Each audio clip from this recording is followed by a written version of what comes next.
सतगुरुदेव की जय। बंदी छोड़ कबीर साहेब की जय। बंदी छोड़ गरीबदास जी महाराज की जय। स्वामी रामदेव आनंद जी महाराज की जय।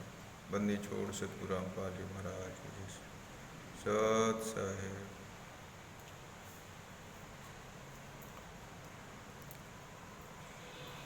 मेरा नाम राम प्रमोद कुमार गोवा से। मैं इस किताब ज्ञान अमृत एवं खड़जंत्र का बीज पुस्तक प्रचार कर रहा हूँ। आज हमारा टॉपिक है बरवाला कांड का रहस्य के अंतर्गत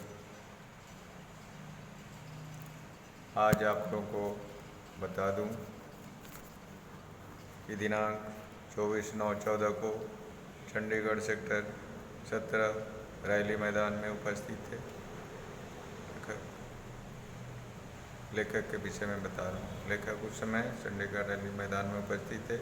उन्होंने देखा रामकुमार ढाका उच्च न्यायालय से अपनी जमानत लेकर आया और खुले मन से भाषण दिया कि न्यायालय ने पूछा कि संत रामपाल जी महाराज क्यों नहीं उपस्थित हुए, तो बताया गया कि उनका तबीयत खराब है, ठीक होते ही न्यायालय के समक्ष आवेंगे, मगर न्यायालय तिथि नहीं दे रहा था। अपने भाषण में रामाशंकर ढाका ने कहा कि हमारे सतगुरुदेव जी ने जज का मूड फेर दिया और जज से अगली तिथि परमात्मा ने लिखवा ही दिया और वहीं अनाउंस किया कि मुकदमा में आगे की तिथि 5/11/14 निर्धारित हो चुकी। निर्धारित तिथि को पेशी पर पुनः आप सभी भक्तों को चंडीगढ़ पहुंचने का सतगुरुदेव जी का निर्देश हो चुका है। आप जो कोई भी भगत बरवाला आश्रम में जाना चाहें या जिन्हें घर वापस जाने की इच्छा हो तो वे अपने इच्छा अनुसार जा सकते हैं। उच्च न्यायालय ने 24 सितंबर 2014 को आदेश व निर्देश दिया कि दिनांक 5/11/14 को रामकुमार ढाका, संत रामपाल जी महाराज एवं डॉक्टर ओम प्रकाश हुड्डा न्यायालय में सदैव उपस्थित रहें। हम सभी में से कुछ लोग अपनी इच्छा अनुसार बरवाला आश्रम चले गए तो कुछ अपने घर लौट गए। मैं भी घर लौट गया और 5/11/14 को चंडीगढ़ पेशी पर जाने के लिए मैं लेखक उमाशंकर राय, जो इलेक्ट्रो होम्योपैथ का डॉक्टर प्रैक्टिशनर है, तथा बक्सर का एक भगत राजकुमार आदि ने ट्रेन का टिकट बनवा लिया तथा निर्धारित तिथि पर चंडीगढ़ जाने हेतु समय का इंतजार करने लगे। इधर राष्ट्रीय समाज सेवा समिति के पदाधिकारियों ने अपने कुटिल चाल एवं षड्यंत्र को और प्रभावी करने के लिए रिमर फैलाया कि संत रामपाल जी महाराज का आदेश है कि सभी भगतगण अतिशीघ्र इस समिति का सदस्य बने और राष्ट्रीय समाज सेवा समिति का पहचान पत्र अपने स्टेट कोऑर्डिनेटर से प्राप्त करें। फिर क्या था, भक्तों की होड़ सी लग गई और अतिशीघ्र 10 लाख भक्तों ने राष्ट्रीय समाज सेवा समिति का सदस्य बन गए। राष्ट्रीय समाज सेवा समिति ने उन 10 लाख लोगों का नाम एवं हस्ताक्षर के साथ लिस्ट तैयार कर लिया और अपने षड्यंत्र को प्रभावी करने के लिए उसे अपना साधन बना लिया।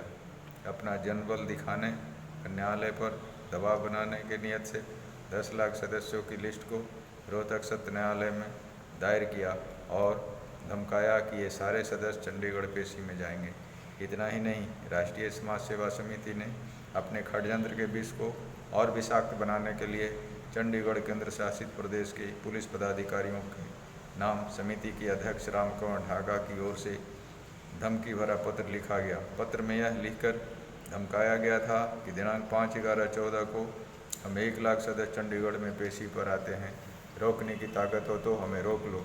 केंद्र शासित प्रदेश चंडीगढ़ की पुलिस बेचारी मुट्ठी भर कैसे इतने बड़े हुजूम को कंट्रोल कर पाएगी, ये सोचकर पुलिस पदाधिकारी चंडीगढ़ ने धमकी भरा पत्र के साथ प्रार्थना पत्र लिखकर चंडीगढ़ हाईकोर्ट को अपनी व्यवस्था सुनाते हुए कि चंडीगढ़ पुलिस बल की संख्या इतनी कम है कि इस मॉब को, भीड़ को नियंत्रित करना मुमकिन नहीं। लॉ एंड ऑर्डर अव्यवस्थित हो जाएगी, अस्थिरता उत्पन्न हो जाएगी। बस क्या था, चंडीगढ़ हाईकोर्ट ने ऐसे धमकी भरा पत्र देकर संत रामपाल जी महाराज के प्रति कोर्ट का रुख और कड़ा हो गया, क्योंकि उसकी नज़र में तो यह है कि राष्ट्रीय समाज सेवा समिति संत रामपाल जी महाराज की देखरेख एवं दिशा निर्देश में स्थापित की गई है।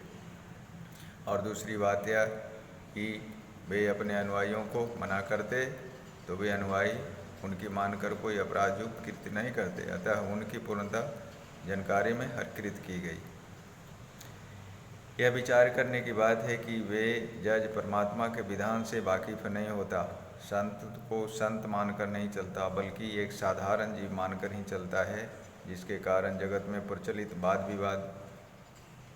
वाद प्रतिवाद को ही लेकर चलता है। इस विधान से वह जज वाकिफ नहीं होता कि बिच्छू संत के करों में बार बार डंक मारते रहे, मगर संत अपने स्वभाव को नहीं छोड़ उस बिच्छू के जीवन रक्षा के लिए उसके अनेकों डंक को सहते रहा।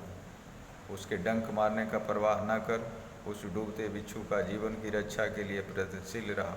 उसी तरह अर्थात बिच्छू की तरह राष्ट्रीय समाज सेवा समिति डंक मारती रही और संत रामपाल जी महाराज चुपचाप सहन करते रहे।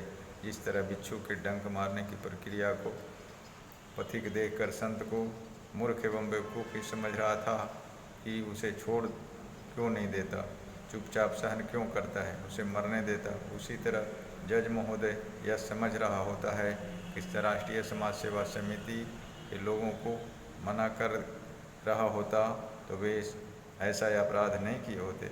अतः आप भगत समाज भी इस संबंध में अपना विचार अवश्य देंगे और अधिक जानकारी के लिए पुस्तक मंगाएं। ज्ञान अमृत एवं खडयंत्र का बीज। इसके लेखक शशि भूषण दास जी हैं।